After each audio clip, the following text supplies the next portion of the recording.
Uy. Entonces,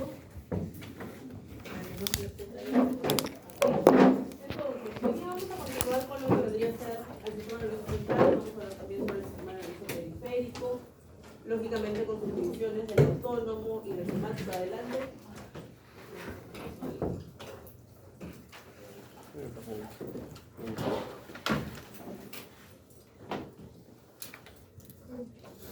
Vamos a hablar sobre los reflejos, cómo se da cada componente, ¿no? Para poder entender más los reflejos. ¿Y cuáles son los principales reflejos? Porque en realidad hay muchísimos reflejos en el organismo. Pero sí vamos a ver los principales. ¿Ok? Ahora, tenemos que hacernos algunas preguntas siempre al iniciar la clase. Y podemos unir la primera y la segunda, ¿no? Y principalmente, ¿cuál sería la diferencia entre el sistema nervioso autónomo versus el sistema nervioso somático? ¿Cuál sería la diferencia? Uno es involuntario, otro es voluntario. ¿Ya? ¿Cuál es involuntario y cuál es voluntario? Autónomo es voluntario. El autónomo es Voluntario. involuntario, Y el somático es voluntario. ¿Ok? Ahora, ¿por qué? Porque, por ejemplo, en el autónomo se elabora la frecuencia cardíaca, Ya. la respiración, la realidad. En cambio, el somático viene siendo movimiento. Correcto, perfecto. Efectivamente, el sistema nervioso autónomo es involuntario. ¿Por qué? Porque va a estar inervando lo que debería ser sobre todo musculatura cardíaca y musculatura lisa, que no responden a la voluntad. Nosotros no podemos decirle al corazón, contráete y relájate. No nos va a hacer caso. A diferencia de lo que vendría a ser el sistema nervioso somático, que sí responde a la voluntad porque llega a los músculos esqueléticos. ¿Sí? Por ejemplo, si yo quiero ir hacia la puerta, ¿no? Las señales, los neurotransmisores están llegando hasta los músculos para que yo pueda llegar hasta la puerta. O si quiero regresar al escritorio, puedo regresar. ¿Sí? Entonces responde a la voluntad. Ahora, ¿por qué existen diferentes tipos de reflejos en el organismo?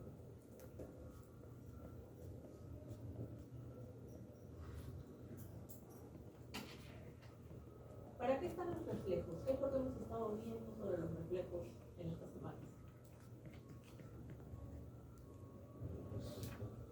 Para dar respuestas rápidas ante la presencia de estímulos. ¿Sí? Esa es la respuesta de por qué son importantes y por qué existen diferentes tipos de reflejos. ¿Sí? Dar respuestas ante diferentes estímulos, respuestas rápidas. ¿Ok?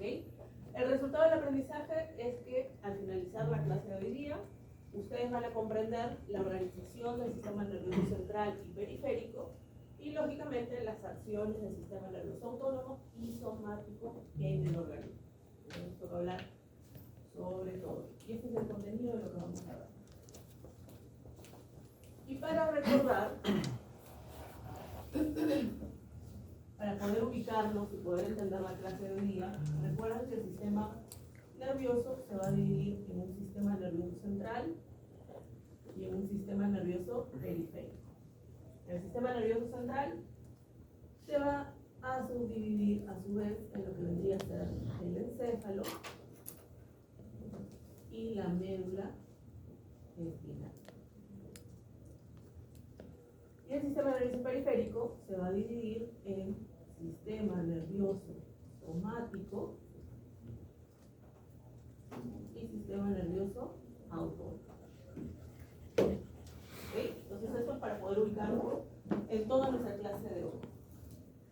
Y es lo que tenemos aquí en esta imagen, así que, bueno, ya le agradezco un poco, donde nos muestra esa división, sistema nervioso central, sistema nervioso periférico. El sistema nervioso central va a estar dividido, como lo hemos visto, el encéfalo, ¿no? O cerebro, y la médula espinal. En el caso del encéfalo, ustedes recordarán por anatomía que se va a dividir en un encéfalo anterior, un encéfalo medio o cerebro medio, y un encéfalo posterior o cerebro posterior, en el cual podemos seguir subdividiéndolo, ¿no? En el caso del encéfalo anterior, se va a dividir en lo que sería el telencéfalo y el diencéfalo. En el telencéfalo vamos a encontrar a la corteza, ¿sí? Donde vamos a tener una corteza sensitiva, una corteza motora, vamos a encontrar a los ganglios basales, ¿sí? Vamos a encontrar el sistema límbico implicado en lo que vendrían a ser las emociones, por ejemplo, y el comportamiento. Luego tenemos el diencéfalo, donde vamos a encontrar el tálamo, al hipotálamo, al subtálamo, al epitálamo, ¿sí? Todas esas estructuras las encontramos en el diencéfalo. Luego tenemos lo que sería el cerebro medio o el encéfalo medio, el cual sirve como una especie de puente entre la porción anterior y posterior, y además se va a caracterizar por ser un centro integrador, justamente porque se va a encargar de esa comunicación a nivel del encéfalo. Luego tenemos lo que sería el encéfalo posterior, que se va a dividir en el cerebelo, ¿sí? Muy importante para la coordinación de los movimientos, el puente y la médula oblonga o bulbo raquídeo, donde se encuentran los centros vitales. Ahí vamos a encontrar el centro cardiovascular, centro respiratorio, centro emético o del vómito, centro de la rumia, centro del eructo, centro digestivo, etc. ¿Okay? Y luego ya tenemos el sistema nervioso periférico, que se va a dividir en somático, que va a ser músculos esqueléticos, y finalmente lo que vendría a ser el sistema nervioso autónomo, con su división simpática y parasimpática. ¿Okay? Y todo esto lo vamos a ver el día de hoy.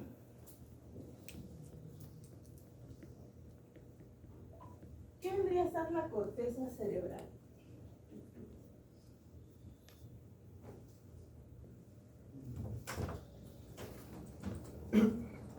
¿Qué es la corteza cerebral? Es parte del sistema nervioso central, sí, formado por la sustancia gris, ¿sí? Entonces aquí vamos a encontrar una gran cantidad de somas donde se va a procesar mucha información. Y para eso también, nuevamente por anatomía, ustedes recordarán que se va a dividir en lo que se llama los lóbulos: lóbulo frontal, lóbulo piriforme, lóbulo parietal, lóbulo temporal y lóbulo occipital. A nivel del lóbulo frontal es muy importante porque es el que va a estar dando la principal vía de comunicación para que los músculos esqueléticos puedan ser ejecutados. ¿Sí? Va a permitir que se pueda procesar esa información para que se den los movimientos, pero además también está implicado en ciertas acciones como por ejemplo la memoria, el aprendizaje, ¿no? El desarrollo de habilidades. ¿No? Por ejemplo, ahorita que ustedes están escuchando, están anotando, el lóbulo frontal está pero trabajando a full, ¿no? Tenemos al piriforme, que se va a encargar de procesar información, sobre todo proveniente desde el olfato, muy desarrollado en caninos. Sí, está muy desarrollado. En felinos también, pero más en caninos. Luego tenemos el lóbulo parietal, el cual se va a encargar de recibir señales de ciertos estímulos, ¿no? Que pueden ser relacionados a la temperatura, relacionados a la presión, relacionados al dolor. ¿Sí? Señales de tipo nociceptivas. Tenemos el lóbulo temporal, que por su ubicación, ustedes recordarán por anatomía, está muy cerca de lo que vendría a ser el oído. Por ello, recibe sobre todo señales auditivas. Es donde se va a estar procesando todas esas señales que están escuchando, ¿no? los animales. Y además, justamente porque está muy cerca al lóbulo parietal, puede presentar también el procesamiento de ciertos estímulos relacionados al olor, a la presión, por su ubicación, pero sobre todo los de tipo auditivo. Y finalmente tenemos lo que vendría a ser el lóbulo occipital, ¿no? Sabemos que se encuentra en la parte posterior, el cual se caracteriza por recibir las señales de tipo óptica, es decir, todo lo que entra a través de la vista se va a procesar a ese nivel.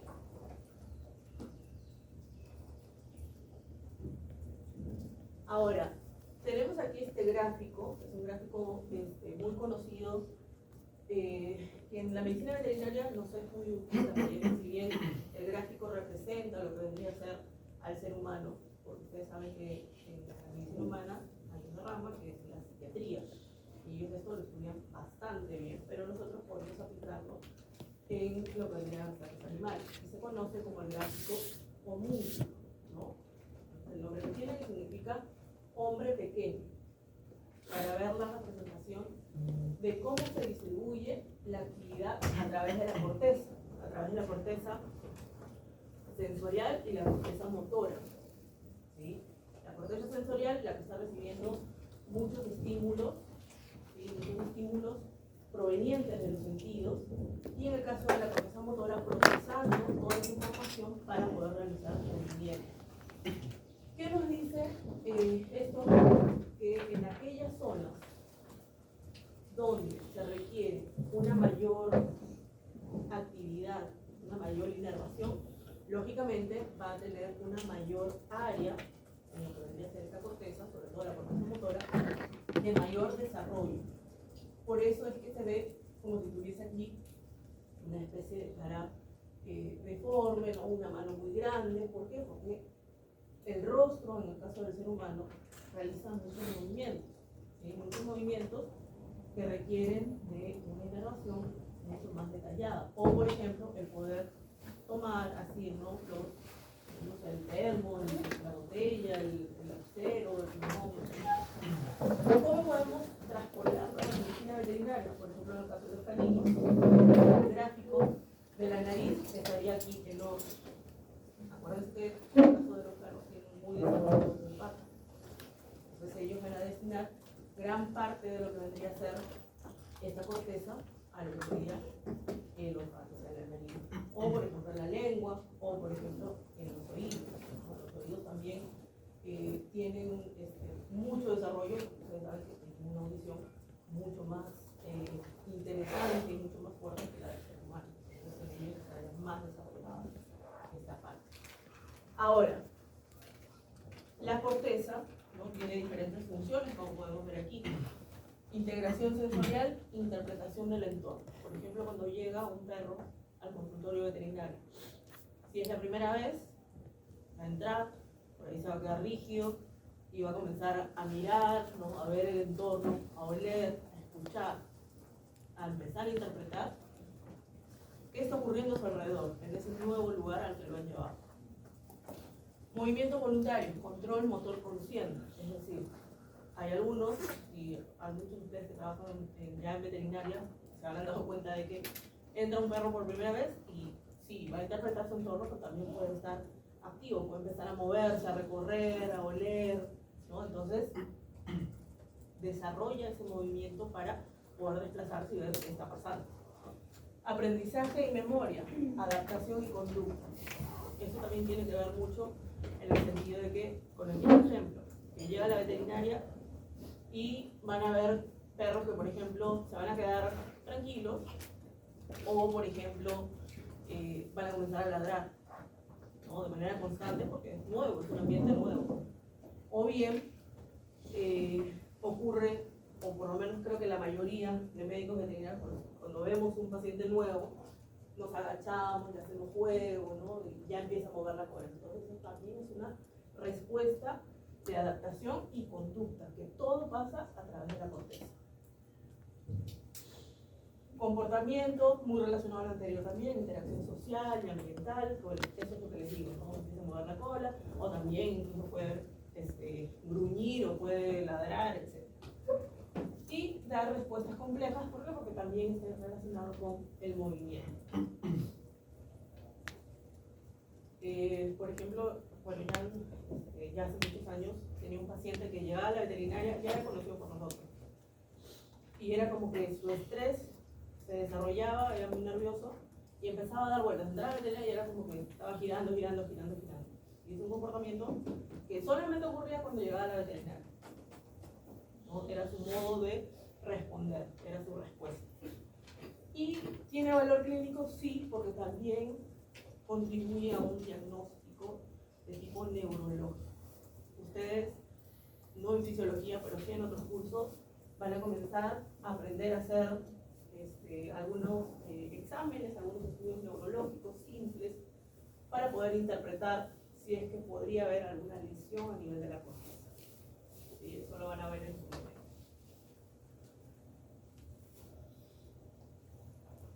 Tenemos el tálamo, que es otra estructura muy importante. ¿Por qué? Porque es una zona de relevo donde llegan las señales de todos los sentidos, salvo del olfato. Porque las del olfato llegan a nivel de lo que sería el encéfalo, pero la vista, el gusto, la audición, el tacto, la presión, llega al tálamo. Sí o sí va a llegar al tálamo.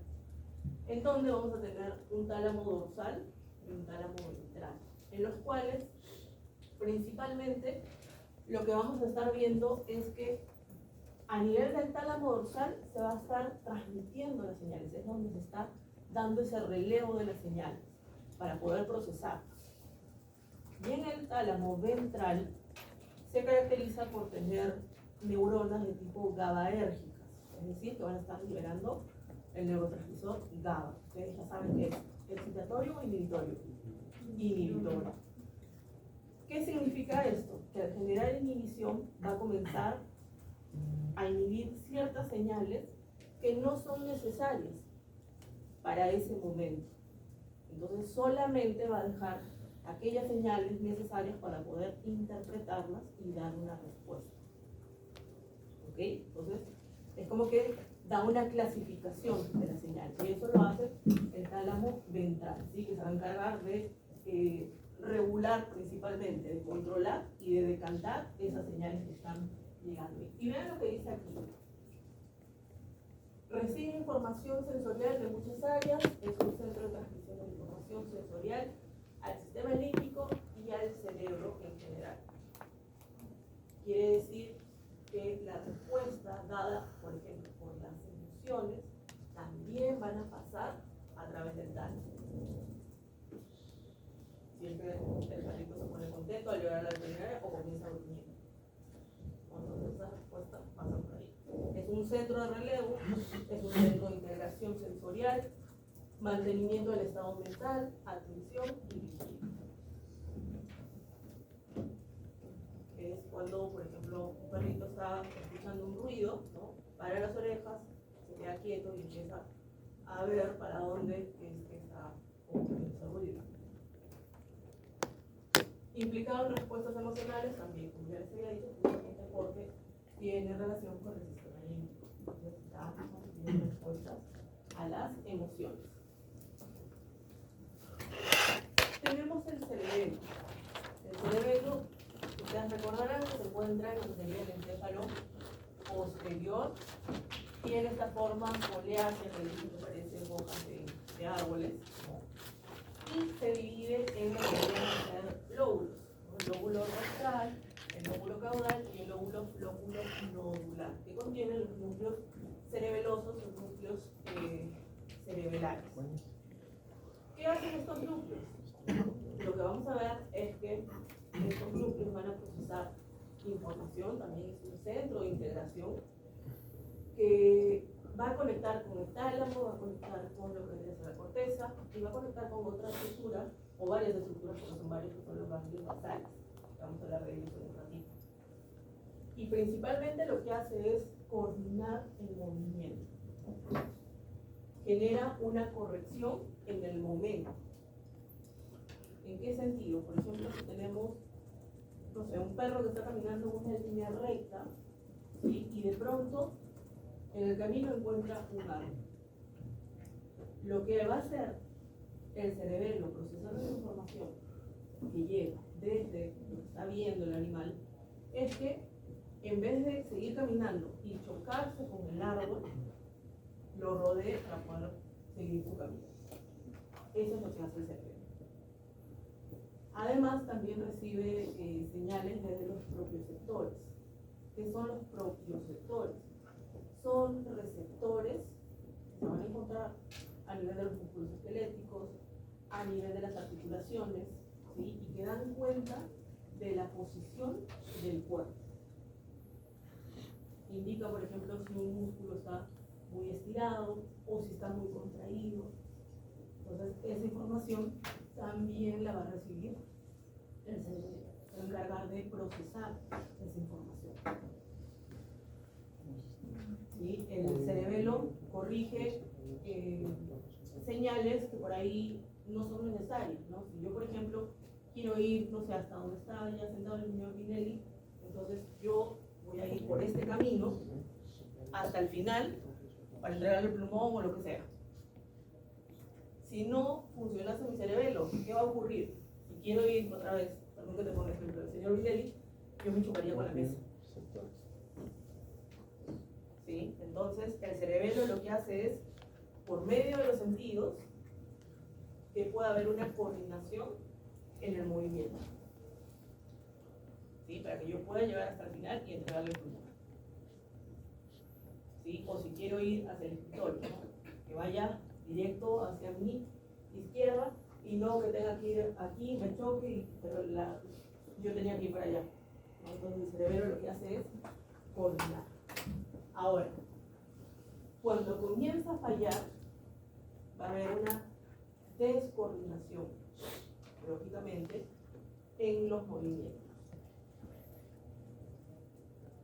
Y se va a perder lo que vendría a ser esa integración de señales que va a generar que el animal comience a caminar, por ejemplo, en zigzag.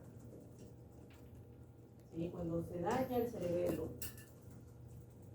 suele producir incoordinación de los movimientos, incoordinación al momento de la marcha, de caminar o de correr, ¿no? Se conoce como ataxia.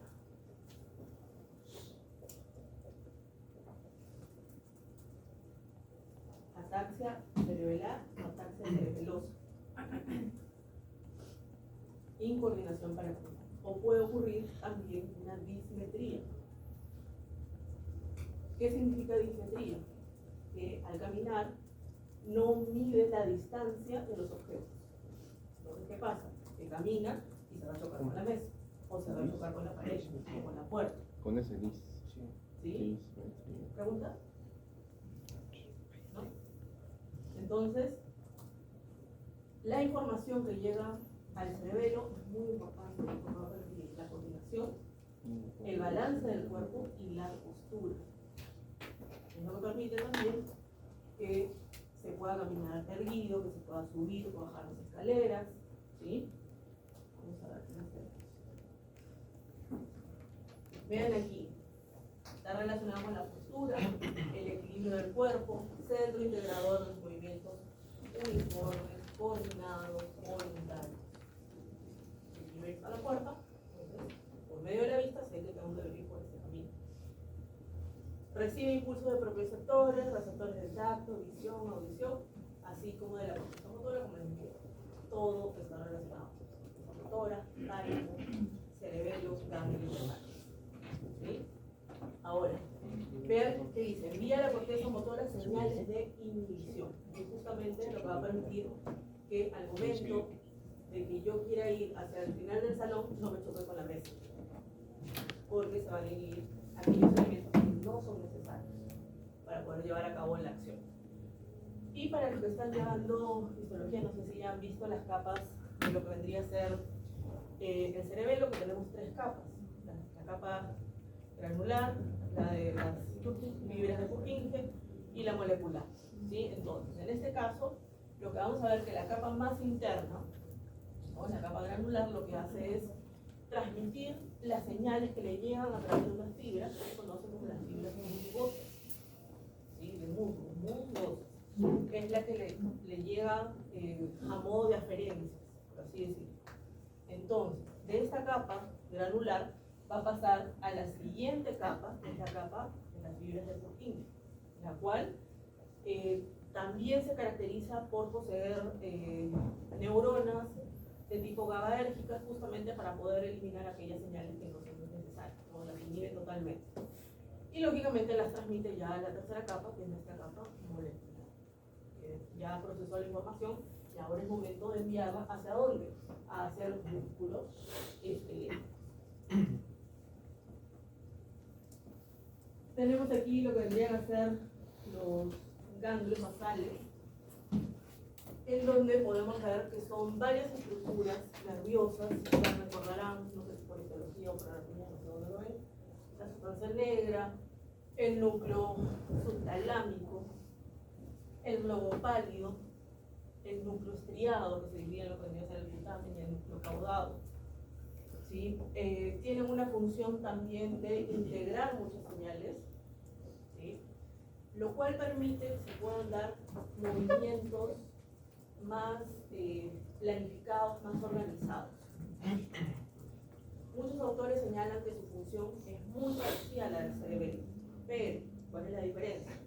Que las respuestas del cerebelo son mucho más rápidas, porque acuérdense que va a corregir en el momento, mientras que en el caso de lo que serían los ganglios basales, eso va a ser un poquito más lento. ¿Por qué? Porque se va a encargar de planificar, de iniciar, para que los movimientos sean, digamos, algo más ordenados, ¿no? Más organizados. Pero, algo muy importante, trabajan en conjunto, porque el balance entre estos dos sistemas, es decir, ganglios basales y el cerebelo, permite movimientos finos y organizados, lógicamente coordinados. ¿Ya? Entonces, sí o sí van a trabajar en conjunto recibiendo esas señales y procesando.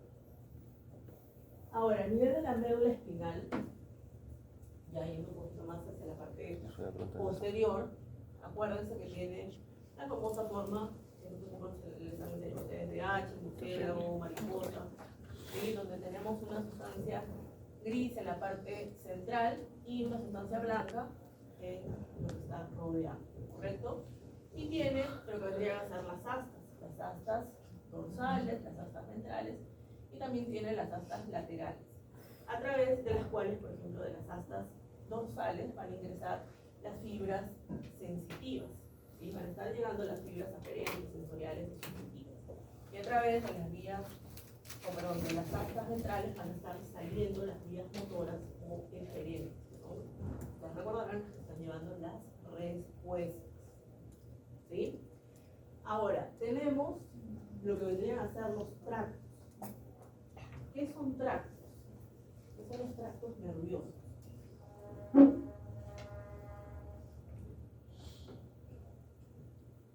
Son como, a ver cómo les puedo decir, son como haces o cordones de fibras nerviosas que van a transmitir señales y que pueden ser ascendentes o descendentes. Las ascendentes normalmente son las sensitivas y las descendentes son las motoras, ¿sí? Son las que normalmente están llevando las respuestas. Y tenemos diferentes tractos. Tenemos el más conocido, uno de los más importantes, que es el tracto córtico-espinal, que está relacionado con el músculo esquelético justamente para poder llevar a cabo el movimiento, ¿sí? Tenemos otro tracto, que es el rubro espinal, que está relacionado sobre todo con los músculos extensores y flexores, es decir, el de las extremidades, ¿sí? También contribuye a que pueda darse, por ejemplo, en la marcha, que pueda caminar, que pueda correr, ¿sí? Tenemos lo que vendría a ser el tracto espinocerebelar, que está muy relacionado con la propiocepción. Acuérdense que recibe señales de los propioceptores, es decir, de la posición del cuerpo del animal, ¿sí? Tenemos el espinotalámico, que está relacionado con lo que vendría a ser el dolor, con la temperatura, con señales de presión, ¿sí?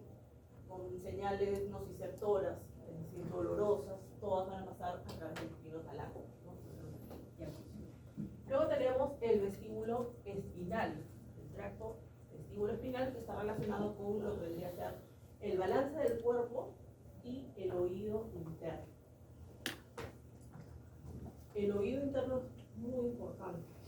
Muchas veces nosotros tenemos pacientes con otitis, ¿no? Que llegan con síndrome vestibular, el cual hace que el animal, primero que sienta dolor, y van a comenzar a ver ciertos signos, que va a comenzar a caminar de costado, de lado, va a doblar la cabeza, la va a mantener doblada porque el dolor es muy fuerte. Y además, al mantener la cabeza doblada, ya no va a poder coordinar bien los movimientos. ya esas señales no llegan de manera correcta hacia el cerebro. ¿Sí? Vean lo importante que es. Tenemos el texto espinal. Esto está relacionado con los movimientos rápidos. ¿Sí? Muchas veces implicado por ejemplo, en lo que vendría a ser la huida, ¿no? Y tenemos finalmente al retículo espinal relacionado a salud con el movimiento ocular, el movimiento de los ojos. Eso que permite que rápidamente podamos ir mirar de un lado a otro, ¿no? De derecha a izquierda o de izquierda a derecha.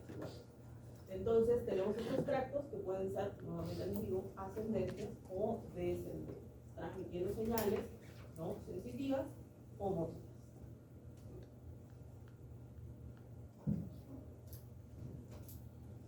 Tenemos la organización del sistema nervioso.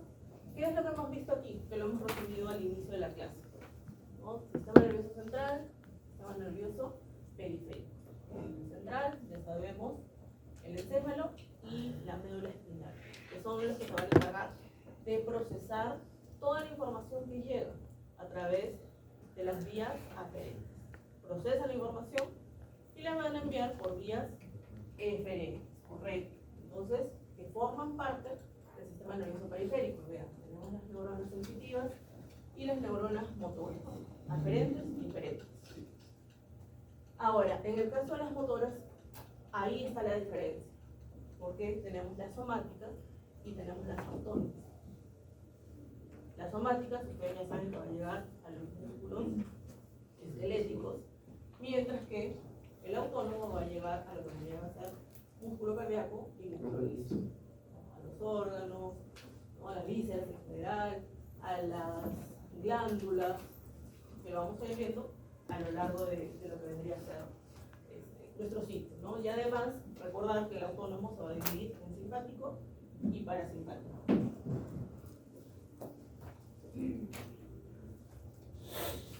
Vean cómo se organiza, ¿no?, el sistema nervioso en general. ¿Qué es lo que hemos visto en la diapositiva anterior? En la cual, si ustedes se fijan, aquí tenemos un reflejo, porque tenemos el entorno, que es el que nos va a dar el estímulo, que puede ser interno o externo, como ustedes pueden ver en su diapositiva. Una vez que los receptores captan estos estímulos, que son del mismo cuerpo o externo, ¿no?, del medio ambiente, va a viajar esa información a través de vías aferentes, sensitivas, sensoriales, pertenecientes al sistema nervioso periférico. Y va a ir a un centro integrador conformado por el sistema nervioso central. Si llega hasta la médula, esa integración es inconsciente. Pero si sigue de manera ascendente hacia el encéfalo, entonces ahí sí vamos a tener uso de la conciencia.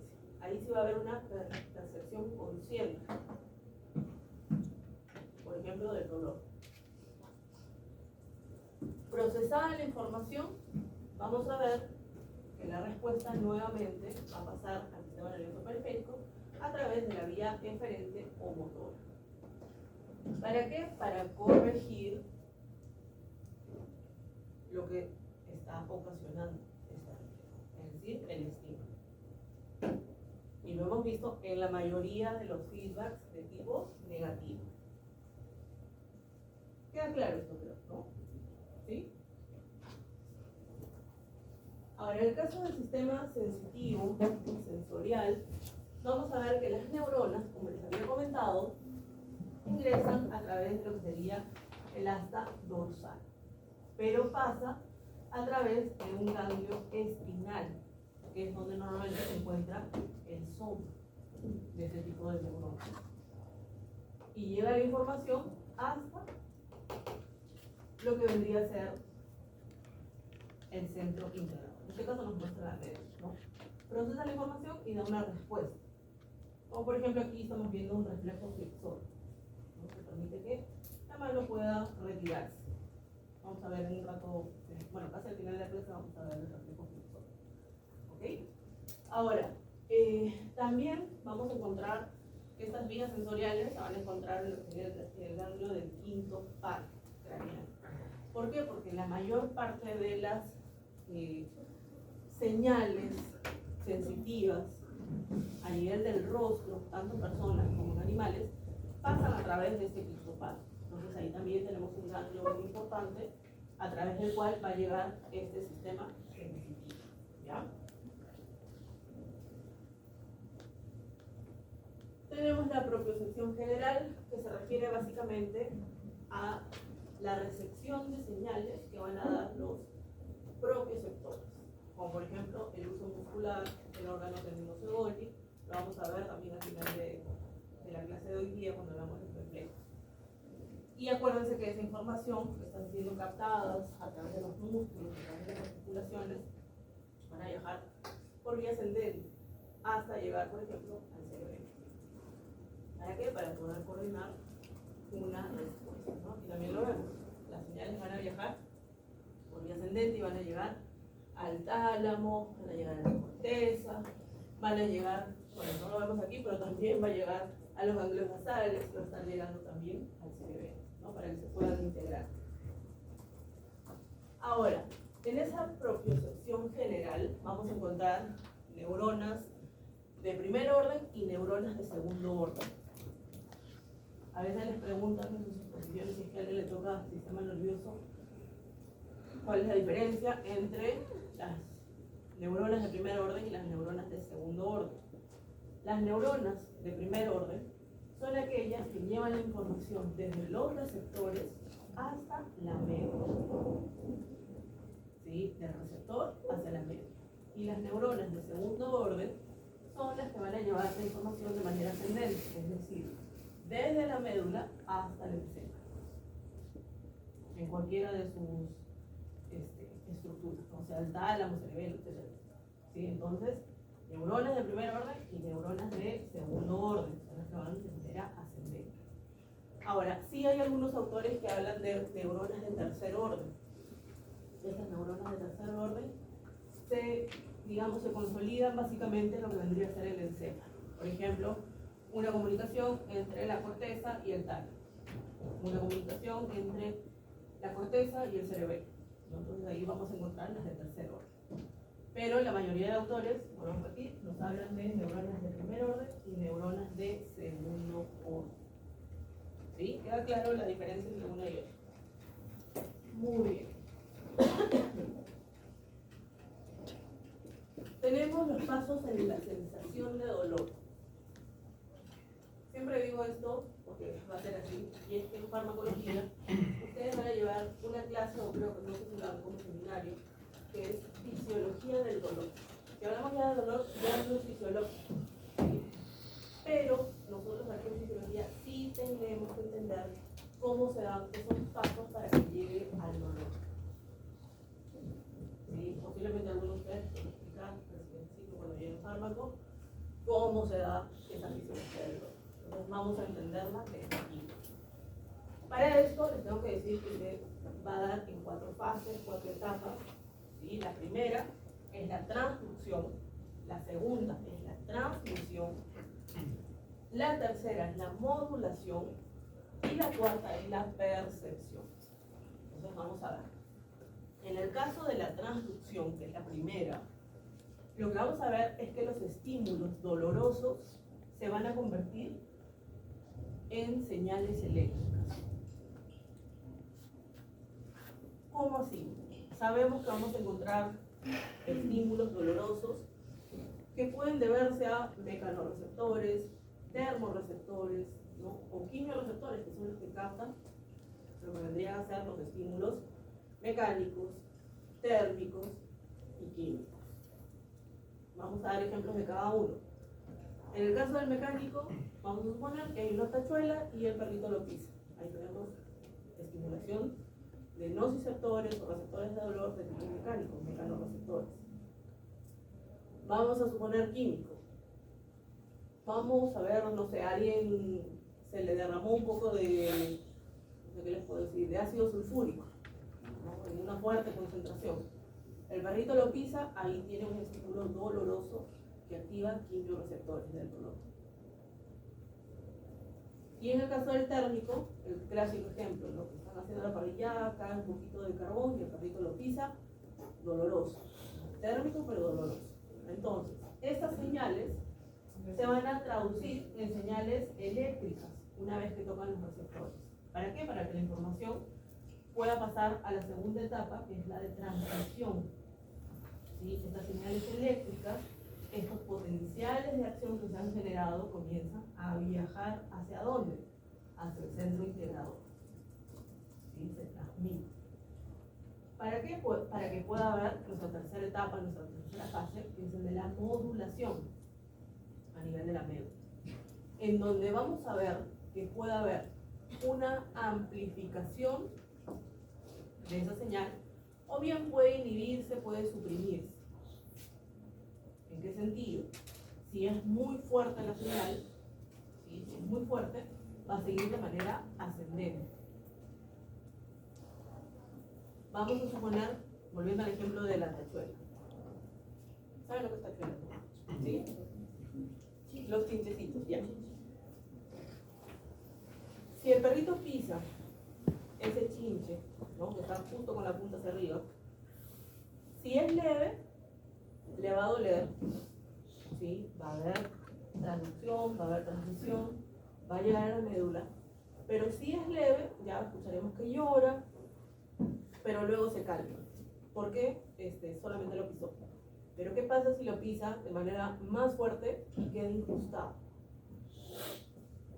Si queda incrustado, vamos a ver ya otro tipo de respuesta. Vamos a ver que ahí sí la señal se va a amplificar. Y el amplificarse significa que va de manera ascendente hacia el encéfalo, en donde vamos a tener la percepción consciente del dolor. No, no siempre. Sí, claro. Si es que es muy fuerte, va a llegar. Si no, no pasa nada. O sea, al principio ya pisó, lloró y ahí quedó. Pero si se queda incrustado, ahí sí el dolor va a ser mucho más fuerte. Entonces, ¿qué ocurre? Esa percepción va a ser que empecemos a ver otros signos. ¿Cuáles serían esos signos? Imagínense que le queda el chinche ahí incrustado en la patita. Comienza a cojear, ¿qué más? Ya, la temperatura, pero no te da tiempo de tomar la temperatura. ¿Qué van a ver ustedes? Ya se va a inflamar, se va a comenzar a lamer, va a estar intranquilo, muchos comienzan a correr incluso con la patita levantada.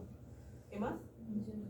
Va a estar ansioso, va a estar aullando, va a esconderse. Entonces ahí sí hay una percepción dolorosa, sí hay una percepción del dolor. ¿Por qué? Porque llegó al encéfalo. ¿Sí? Entonces tengan en cuenta que para que se puedan dar estas respuestas, primero tiene que haber un estímulo, y son estímulos nocivos, que van a estar estimulando estos nociceptores térmicos, químicos, ¿no? Mecánicos. ¿Para qué? Para que se pueda traducir. Hay una transducción, se transmite, transmisión, va hasta la médula, modulación, se amplifica o se inhibe. ¿Sí? Puede ahí quedar y quedó ahí, ya está. Pero si se amplifica, acuérdense que va de manera ascendente hacia el encéfalo. ¿Para qué? Para que haya percepción consciente, ¿sí? De ese dolor. Y esto nos sirve también muchas veces para poder entender qué está ocurriendo con el paciente, ¿no? Hay ciertas pruebas neurológicas, así como les hablé la del cerebelo, también, por ejemplo, esta es una prueba neurológica muy de rutina prácticamente, ¿no? Cuando a veces llegan pacientes que son atropellados, entonces lo que se hace es con una pinza, ¿no? Algunos se le pinza o se le presiona uno de sus deditos, uno de sus pulpecos, y tiene que haber una respuesta, ¿no? ¿Cuál sería esa respuesta si es que le molesta? Dolor. Va a haber dolor y lógicamente va a retirar, Entonces, para nosotros eso es un signo positivo, la respuesta para este examen neurológico. El problema está en que si ustedes presionan, pinzan y se queda la patita ahí, entonces ahí quiere decir que está habiendo algún problema. Puede ser a nivel de las motoneuronas altas, que son las que llegan a ser pruebas. Pero este tipo de pruebas ustedes las van a ir aprendiendo aquí en la carrera, ¿no? Y si ya están trabajando en veterinaria, préndanse ahí porque eso les va a servir, porque es de rutina, ¿sí? Entonces, pregunto, ¿hay alguna duda sobre los pasos en la sensación de dolor? En el tiempo, si es que el ejemplo pasa de que lo son muy nervioso, incluso no presenta el tipo de alteración de dolor. Cuando le va a echar y presentan dolor, pero a veces creo que por nervios o ansiedad no lo demuestra. Claro, están activados otras partes nerviosas que hace de que a lo mejor en ese momento, como dices tú, claro, se puede inhibir. El mismo sistema nervioso central puede inhibir. Incluso también hay algunas hormonas que pueden inhibirlo, como el caso, por ejemplo, de los glucocorticoides. También, ¿no? Bueno, los glucocorticoides nos toca hablar al final del ciclo cuando hablemos de endocrino. Ahora tenemos lo que vendría a ser la formación reticular. En este caso, esa formación reticular son la red, entonces es una red neuronal. Una red neuronal que recibe señales, recibe aferencias prácticamente de todo el cuerpo del animal, de todo el organismo, sea somático o sea autónomo. ¿Y qué significa? Que esta formación reticular lleva a través de redes neuronales de manera ascendente hacia las diferentes estructuras de lo que vendría a ser el célula. ¿Para qué? Para que pueda procesar todas esas señales, toda esa información, a la corteza, al cerebelo, a lo que vendría a ser los ganglios basales, hacia el tálamo, ¿sí? Y entre algunos ejemplos que tenemos, ¿no?, de sus funciones, el estado de alerta, la vigilia y la conciencia, porque está relacionado con lo que vendría a ser el SARA, ¿sí?, el sistema reticular activador ascendente, que permite que pueda mantenerse el animal en un estado de alerta. Por ejemplo, no sé si ustedes se han dado cuenta, me imagino que muchos tienen mascotas. El perrito se acuesta, está supuestamente dormido, pero al menor ruido está moviendo las orejas, ¿no?, o abre los ojos, o rápidamente se levanta, ¿no?, y eso se da a porque está activado este estado de vigilia y alerta, dado por SAR, por el sistema reticular activador ascendente. Modulación sensorial, selección de estímulos también.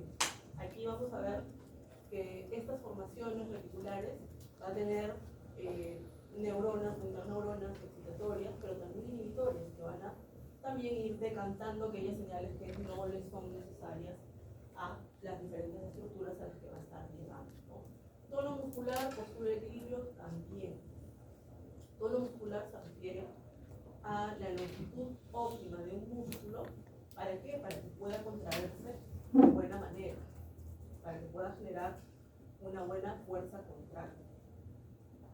Y también relacionado con el equilibrio. ¿Por qué? Porque estas señales también están llegando ¿desde dónde? Desde propioceptores, ¿no?, hacia lo que vendría a ser específicamente el cerebelo, ¿no?, va de manera ascendente. Relacionada a la locomoción, movimientos automáticos, por ejemplo,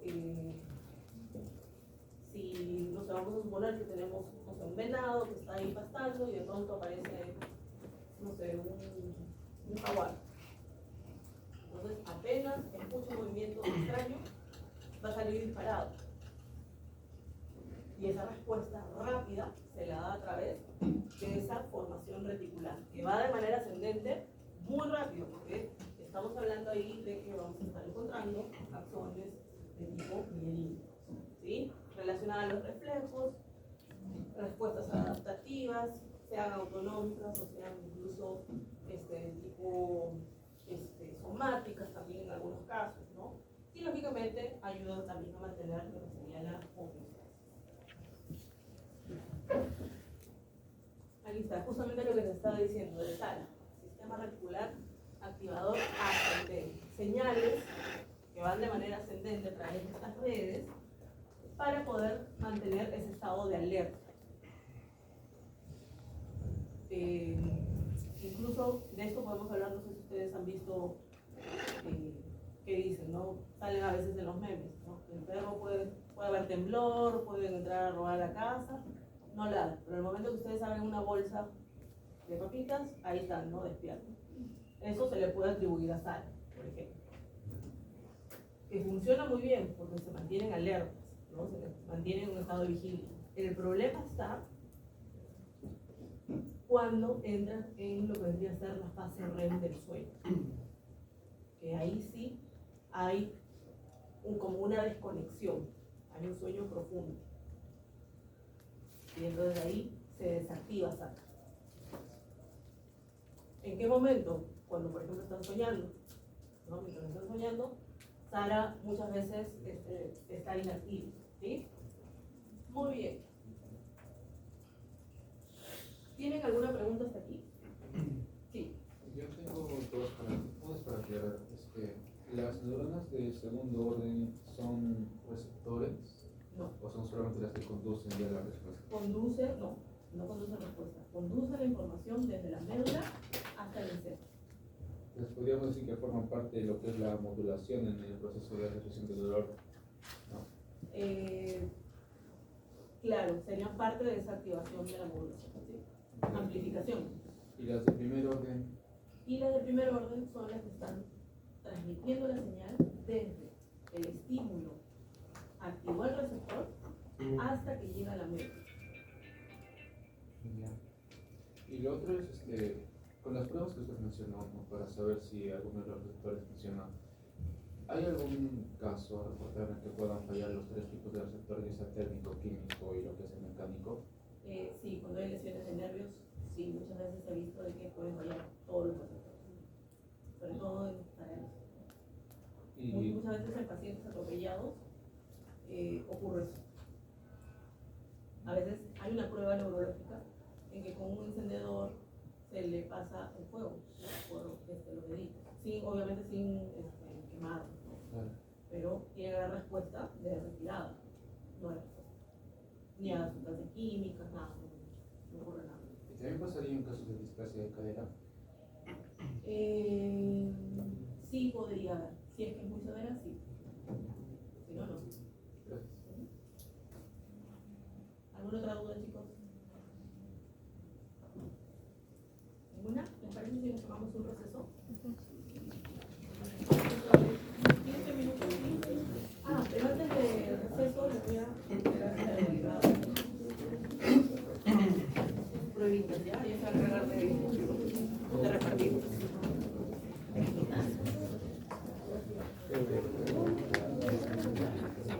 Acuérdense que